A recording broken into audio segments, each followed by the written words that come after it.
Hi friends, இன்றைக்கி November 13 புதன்கிழமை. இன்றைக்கி பாகியலட்சுமி சீரியலில் என்ன நடக்குது அப்படின்னு சொல்லிட்டு பார்த்துடலாம். ரொம்பவே சூப்பராக இருந்துச்சு. இன்றைக்கி எபிசோடு நம்ம பாக்யாவா இது அப்படின்ற மாதிரி தான் தோணுச்சு. ஆனால் எந்த நிலையிலையும் நிதானம் தவறாத பாக்யான்றதை கரெக்டாக பதிவு பண்ணிடுறாங்க. இப்போ பார்த்தீங்கன்னா விடிய விடிய எல்லா ஸ்வீட்ஸ்லாம் பேக் பண்ணிகிட்ருக்காங்க. எல்லாருமே பிஸியாக இருக்காங்க. அங்கே இருக்கிற லேடிஸ்லாம் பாட்டு பாடிட்டு அலுப்பு தெரியாமல் வேலை பார்த்துட்ருக்காங்க. இருந்தாலும் பாக்யாவோட மனசில் ஓரமாக ஒரு வழி என்னவா இருக்கும் சொல்லுங்கள்? வேறு என்னங்க, எழில் அந்த ஃபங்க்ஷனில் கலந்துக்க வேண்டாம்னு சொன்னார் இல்லையா? அதையே அவங்க மனசு அசைப்போடுது. பாக்யானால் அந்த பாரத்தை ஏற்றுக்கவே முடியல. அவங்களுக்கு அப்படியே தொண்டையெல்லாம் அடைக்கிற மாதிரி இருக்குது. அந்த மாதிரி ஒரு மனசு கஷ்டமாக இருக்குது. எழில் சொன்ன விஷயம் இதை செய்யணும் இனியாவும் சொல்லியிருந்தா பாக்யா இந்தளவு பாதிச்சிருக்காது. ஆனால் சொன்னது எழில் இல்லையா? அதனால் கண்டிப்பாக பாக்யாவுக்கு வலிக்கு தானே செய்யும். அதுக்கப்புறம் பாக்யா இந்த பக்கம் திரும்பி பார்த்தா அந்த ஆஃபர் பேனர் இருக்குது, ஆயுத பூஜை ஆஃபர் பேனர். உடனே பாக்யா தன்னைத்தானே தேத்திக்கிறாங்க. சரி அப்படின்ற மாதிரி சொல்லிட்டு மறுபடியும் வேலை செய்ய போகிறாங்க. விடிய விடிய வேலை பார்த்துட்டு எல்லாருமே தூங்கிடுறாங்க. ஆனால் பாக்யா மட்டும் தூங்கவே இல்லை. ஆர்டர்லாம் கரெக்டாக இருக்கான்னு சொல்லிட்டு எல்லாமே செக் பண்ணிகிட்டே இருக்காங்க பாக்யா. அதுக்கப்புறம் மணி 7 ஆகிடுது. செல்வி வராங்க. செல்வி அக்கா என்னக்கா மணி 7 ஆகிடுச்சு, இன்னும் வண்டி வரலையேக்கா அப்படின்னு சொல்கிறாங்க. வந்துடும் செல்வி, நான் கால் பண்ணிட்டேன், மறுபடியும் இன்னொரு தடவை எல்லாத்தையும் செக் பண்ணிக்கலாம் அப்படின்னு சொல்லிட்டு இருக்கும் போதே வண்டி வந்துடுது. உடனே சரி எல்லாரையும் எழுப்பு, நம்ம எல்லாத்தையும் பார்சல்லாம் ஏற்றி அனுப்பிடலாம் அப்படின்னு சொன்னதும் எல்லாரையும் எழுப்பி விடுறாங்க. அப்புறம் ஒரு வழியாக எல்லா ஸ்வீட் பாக்ஸஸ் எல்லாத்தையும் ஏற்றி அனுப்பிடுறாங்க. ஃபஸ்ட்டு பழனிசாமிக்கு அவங்களுக்கு டெலிவர் பண்ணிவிட்டு நெக்ஸ்ட்டு ராஜசேகர் சாருக்கு டெலிவர் பண்ண சொல்லி எல்லா ஆர்டர்ஸ்லையும் கொடுத்து அனுப்பிட்டு அவங்களே எல்லாருமே கங்க்ராச்சுலேட் பண்ணிக்கிறாங்க. அதுக்கப்புறம் உள்ளே வராங்க பாக்யா. உள்ளே இந்த பக்கம் செஃப் திருட்டு மொழி முடிச்சுட்டு நின்றுட்டுருக்காரு. மற்ற லேடிஸ் எல்லார்ட்டையும் பாக்யா பேசுகிறாங்க. இதில் இருக்கிறவங்க பாதி பேருக்கு மேலே புதுசாக வந்தவங்க. உங்கள் பேரை தவிர உங்களை பற்றி எனக்கு வேறு எதுவுமே தெரியாது. ஆனால் எனக்காக நீங்கள் ஒரு நாள் ஃபுல்லாக நைட்டெல்லாம் கண்முழிச்சு வேலை பார்த்துருக்கீங்க. உங்கள் எல்லாருக்கும் ரொம்ப ரொம்ப நன்றி. உங்கள் எல்லாருக்கும் மார்னிங் பிரேக்ஃபாஸ்ட்டு லஞ்சு எல்லாமே நான் ரெடி பண்ணியிருக்கேன். நீங்கள் எல்லாமே சாப்பிட்டுட்டு நல்லா ரெஸ்ட் எடுத்துகிட்டு கிளம்புங்க அப்படின்னு சொல்லிட்டு செல்வி இவங்க எல்லோரும் கிளம்பும் போது இவங்களுக்கும் எல்லாருக்கும் ஒவ்வொரு பேக் கொடுத்துட்டு அப்படின்லாம் சொல்கிறாங்க. இந்த மாதிரி பாக்யா இன்ஸ்ட்ரக்ஷன் கொடுத்துட்டு இருக்கும் போதே செஃப் இந்த சைடு நின்றுட்டுருக்காரு. ஆனந்த் அவரோட மொபைல் ரிங் ஆகுது. அவர் மொபைலை பார்த்துட்டு திருன்னு முழிக்கிறாங்க. கோபிநாத் பாஸ்ன்னு சொல்லிட்டு அதில் போட்டிருக்கு. பாக்யா கிட்ட வராங்க. கிட்ட வந்துட்டு அந்த மொபைலை கொடுங்க அப்படின்னு கேட்குறாங்க. உடனே மொபைலை வாங்கி பார்க்குறாங்க. கோபிநாத் பாஸ் அப்படின்னு சொல்லிட்டு அதில் இருக்குது. உடனே செல்வி இங்கே வா அப்படின்னு சொல்கிறாங்க. என்னக்கா அப்படின்றாங்க. உடனே பாக்யா சொல்கிறாங்க, நம்ம பிரியாணி ஆர்டர் எப்படி சொதப்பிச்சின்னு சொல்லிட்டு நீ கேட்டுகிட்டே இருந்தல்ல அப்படின்னதும், ஆமாக்கா என் மண்டையில் ஒரு நாளைக்கு 24 மணி நேரம்னா 12 மணி நேரம் அதே யோசனை தான்க்கா ஓடிட்டுருக்கோம் அப்படின்னு சொல்லிட்டு சொல்கிறாங்க. அது எப்படின்னு இப்போ எல்லாத்துக்கும் கொஞ்சம் நேரத்தில் ஆன்சர் தெரியும் பாரு அப்படின்னு சொல்கிறாங்க. உடனே ஃபோனை அந்த ஆனந்திக்கிட்ட கொடுத்து ஸ்பீக்கரில் போடுங்க அப்படின்னு சொல்கிறாங்க. இவரும் வாங்கி ஃபோனை ஸ்பீக்கரில் போடுறாங்க. ஹலோ ஆனந்த் அப்படின்னு சொல்லிட்டு கோபி சொன்னதுமே, அக்கா என்னக்கா இது கோபி சார் வாய்ஸ் கேட்குது அப்படின்றாங்க. பாட்டி எல்லாருக்குமே ஷாக்காக தான் இருக்குது. அதுக்கப்புறம் நீங்கள் நார்மலாக பேசுகிற மாதிரி பேசுங்க அப்படின்னு பாக்யா சொல்கிறாங்க. உடனே சொல்லுங்கள் சார் அப்படின்றாங்க. என்ன ஆனந்த் உங்ககிட்ட இருந்து நான் ஏதாவது அப்டேட் வரும்னு பார்த்துட்டே இருந்தேன், நீங்கள் எதுவும் அப்டேட் பண்ணவே இல்லையே. என்ன உங்கள் பாகியலட்சுமி மேடம் எல்லா ஆர்டரையும் பார்சல் ஏற்றி அனுப்பிட்டாங்களா அப்படின்னு கேட்குறாரு. எஸ் சார் அப்படின்னு சொல்லிட்டு இவர் தடுமாறிட்டே பதில் சொல்கிறாரு. உடனே அவர் கேட்குறாரு, இல்லை லாஸ்ட் டைம் பிரியாணி ஆர்டரில் கெட்டுப்போன சிக்கனை கலந்து அந்த ஆர்டரை எப்படியோ சொதப்பிட்டீங்க. ஆனால் நம்ம நினச்சது அப்போ நடக்கலை. இப்போ அதை விட பெருசாக செய்கிறேன்னு என்கிட்ட நீங்கள் சொல்லியிருந்தீங்க. அப்போது பெருசாக செஞ்சுடுவீங்கல்ல. இப்போ நீங்கள் பார்சல் அனுப்பிட்டீங்கன்னா அதோட ரிசல்ட் இன்னும் கொஞ்சம் நேரத்தில் வைரல் ஆகும் அப்படி தானே அப்படின்னு சொல்லிட்டு அவர் பாட்டிக்கு அவர் கேட்குறாரு. உடனே இந்த ஆனந்த் ஆமாம் சார் அப்படின்றாங்க. என்ன நீங்கள் எதுவுமே பேச மாட்டேன்றீங்க? ஓ பக்கத்தில் ஆளுங்க இருக்காங்களா அப்படின்னு கேட்குறாங்க. ஆமாம் சார் அப்படின்றாங்க. சரி ஓகே நீங்கள் எல்லாத்தையும் அனுப்பிட்டேன்னு சொல்லிட்டீங்களா, அதுவே எனக்கு போதும். நான் வெயிட் பண்ணிகிட்டே இருப்பேன் எப்போ அந்த வைரல் நியூஸ் வரும்னு சொல்லிட்டு அப்படின்னு சொல்லிட்டு ஃபோனை வைக்கிறாங்க. உடனே செல்விக்கு அவ்வளோ ஆத்திரம் வருது. அக்கா நான் அப்பயே சொன்னேன்லக்கா இந்த ஆளு மேலே எனக்கு சந்தேகமாக இருக்குன்ட்டு. ஏய் உனக்குலாம் கொஞ்சம் கூட மனசாட்சியே இல்லையான்னு செல்வி அடிக்கவே போயிடுறாங்க. அவங்க ஷர்ட்டை பிடிச்சி உழுக்குன்னு உழுக்குறாங்க. அக்கா நான் அப்பயே சொன்னேன்லக்கா இந்த ஆளை மறுபடியும் நீ வேலையை கூட்டிகிட்டு வராதுன்னு சொல்லிட்டு நீ எதுக்குக்கா வேலை வேலைக்கு கூட்டிகிட்டு வந்த, இவனை வந்து சும்மாவே விடக்கூடாதுக்கா, அப்பயே போலீஸில் வந்து பிடிச்சி கொடுத்தே ஆகணும் அப்படின்னு சொல்கிறாங்க. உடனே வந்து நான் எல்லா விஷயத்தையும் தெரிஞ்சு தான் செல்வி வேலைக்கு வந்து கூட்டிகிட்டு வந்தேன் அப்படின்றாங்க. தெரிஞ்சு தான் கூட்டிகிட்டு வந்தியா, எப்போக்கா எப்படிக்கா அப்படின்னு சொல்லிட்டு செல்வி வந்து கேட்குறாங்க. நான் வந்து இவரை மறுபடியும் வேலைக்கு கூட்டிகிட்டு வரலான்னு சொல்லிட்டு அவங்க வீட்டுக்கு வந்து போனல அப்போது அப்படின்னு சொல்லிட்டு ஒரு ஃப்ளாஷ்பேக்கை சொல்கிறாங்க. பார்த்தா அவங்க ஒய்ஃப் வந்து இந்த ஆனந்த் கிட்ட சண்டை போட்டுட்டு இருக்காங்க. நீ பண்ண பாவத்துக்கு தான் நம்ம பிள்ளைக்கு இந்த மாதிரிலாம் நடந்து போச்சு அப்படின்னு சொல்கிறாங்க. உடனே பெல் அடிக்கிறாங்க. பெல் அடித்து கதவை திறந்தா பாக்யா நிற்கிறாங்க. உடனே ஆனந்த் வந்து பாக்யாவை பார்த்துட்டு தலை வந்து குனிஞ்சுக்கிறாங்க. பாக்யா வந்து உள்ளே வராங்க. உங்கள் குழந்தைக்கு என்ன ஆச்சு அப்படின்னு கேட்குறாங்க. நீங்கள் யாருங்க அப்படின்றாங்க அவங்க ஒய்ஃபு. என் பேர் பாக்யலட்சுமி, அந்த ஹோட்டலோட ஈஸ்வரி ரெஸ்டாரண்ட்டோட ஓனர் அப்படின்னு சொல்கிறாங்க. அது நீங்கள் தானே மேடம் அப்படின்னு கேட்குறாங்க. ஆமாம் அப்படின்றாங்க.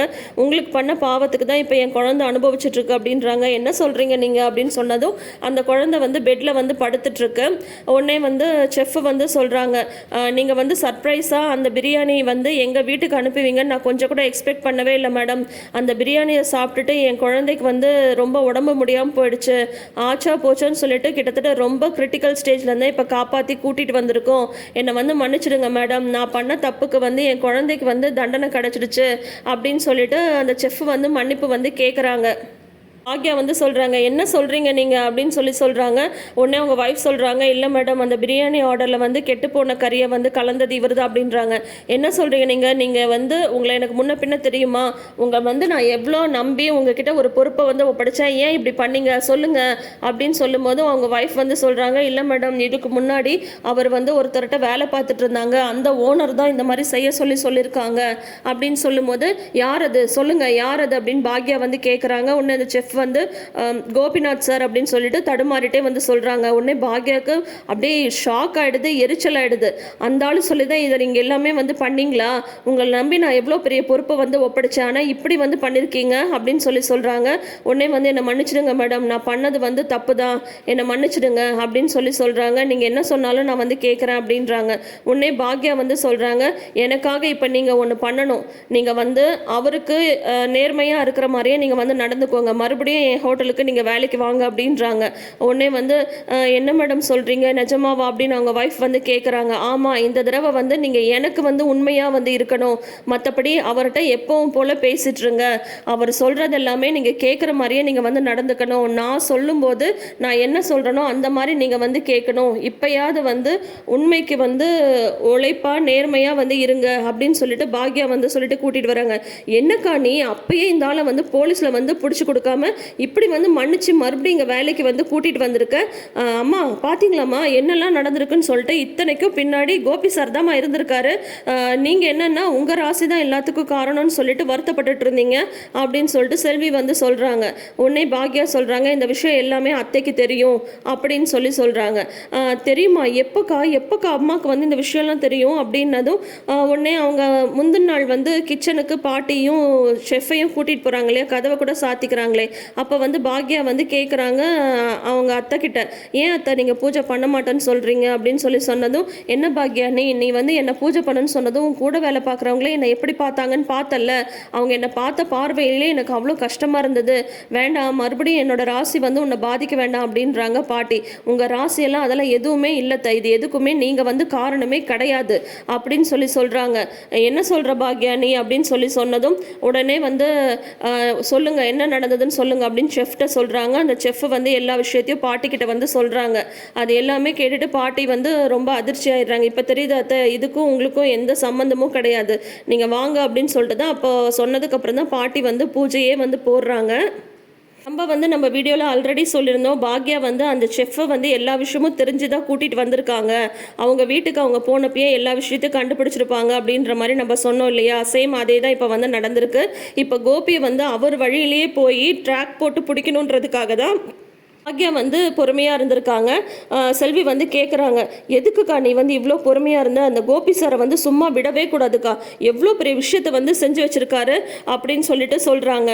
ஆமாம் செல்வி, நான் பொறுமையாக தான் இருந்தேன், ஏன் தெரியுமா, இப்போ அவர் சொன்னதை வந்து நீ கேட்டல, நம்ம ஹோட்டலை மூடணும், நம்ம வந்து அழிஞ்சு போகணும்னு தான் அவர் இவ்வளோ வேலையும் வந்து செஞ்சுருக்காரு, அவருக்கு வந்து நம்ம பெரிய அதிர்ச்சி வந்து தர வேண்டாம், அவர் நினச்சது நடக்கலைன்றதை வந்து நம்ம நிரூபிக்க வேண்டாம், அதுக்காக தான் நான் வந்து பொறுமையாக இருந்தேன். இப்போது அவருக்கு நினச்சதுக்கு நேர்மாறாக இந்த ஆர்டரை நல்லபடியாக நம்ம வந்து செஞ்சு முடிச்சாச்சு, இதுக்கு மேலே அவரால் நம்மளை ஒன்றுமே பண்ண முடியாதுன்னு சொல்லிட்டு அவருக்கு காட்டணுன்றதுக்காக தான் நான் வந்து அவ்வளோ பொறுமையாக இருந்தேன் அப்படின்னு சொல்கிறாங்க. என்ன இருந்தாலும்க்கா நம்ம வந்து அவரை சும்மா விடவே கூடாதுக்கா, இதுக்கு ஏதாவது செஞ்சே ஆகணும் அப்படின்னு சொல்லிட்டு சொல்கிறாங்க. உடனே பாக்யாவுக்கு வந்து பயங்கர ஆத்திரம் எரிச்சல். ஏன்னா இப்போ கையும் களவுமாக வேற பிடிபட்டுட்டார் இல்லையா கோபி. அந்த செஃப்பு சொன்னதோட இப்போ வந்து கோபி பேசினதையும் பாக்யா வந்து கேட்டாங்க. உடனே சரி நீங்கள் எல்லோரும் இங்கே இருங்க அத்தை, நான் கொஞ்சம் வெளியில் போயிட்டு வரேன் அப்படின்னு சொல்கிறாங்க. எங்கே பாக்யா அப்படின்னு சொல்லி கேட்குறாங்க. நான் வந்து சொல்கிறத கண்டிப்பாக வந்து சொல்கிறேன், அது வரைக்கும் எல்லோரும் பொறுமையாக இருங்க அப்படின்னு சொல்லிட்டு இப்போ கோபி வீட்டுக்கு கிளம்பி போகிறாங்க பாக்யா. மனசில் அவ்வளோ ஒரு ஆத்திரம், அவ்வளோ ஒரு அவரை வந்து சும்மாவே விடக்கூடாது அப்படின்ற ஒரு கோவத்தோட தான் பாக்யா வந்து போகிறாங்க. பார்க்கலாம் நாளைக்கு வந்து அந்த சீன் எல்லாமே நடக்க போகுது. பாக்யா கோபியை என்ன பண்ண போகிறாங்க, இந்த விஷயம் தெரிஞ்சதுக்கப்புறம் ராதிகாவோட ரியாக்ஷன் என்னவா இருக்க போகுது அப்படின்றது எல்லாமே நம்ம வெயிட் பண்ணி பார்ப்போம். இப்போது பாக்யா நினச்ச மாதிரியே அந்த ஆர்டரையும் நல்லபடியாக முடிச்சுட்டாங்க. பாக்யாவை இந்த மாதிரி பார்க்க தான் நம்ம எல்லாருக்குமே பிடிச்சிருக்கு. அடுத்தது கோபி சொல்லி தான் எழிலோட பூஜைக்கு பாக்யாவால் கலந்துக்க முடியாமல் போச்சுன்ற விஷயமும் வந்து தெரிய வரணும். இந்த விஷயம் எல்லாமே செழியனுக்கும் இனியாவுக்குமே வந்து தெரிய வரணும். அவங்க அப்பாவோட சீப்பான கேரக்டர் வந்து அந்த பசங்களுக்கு தெரியணும். இது எல்லாமே அடுத்தடுத்த எபிசோட்ஸில் வரும் அப்படின்றத வந்து நம்ம நம்பலாம். ஸோ தொடர்ந்து அப்டேட்ஸ்க்கு நம்ம சேனலை சப்ஸ்கிரைப் பண்ணிக்கோங்க. நோட்டிஃபிகேஷன் பெல் ஐக்கானில் ஆல் சிம்பிள் கிளிக் பண்ணிக்கோங்க. தேங்க்யூ.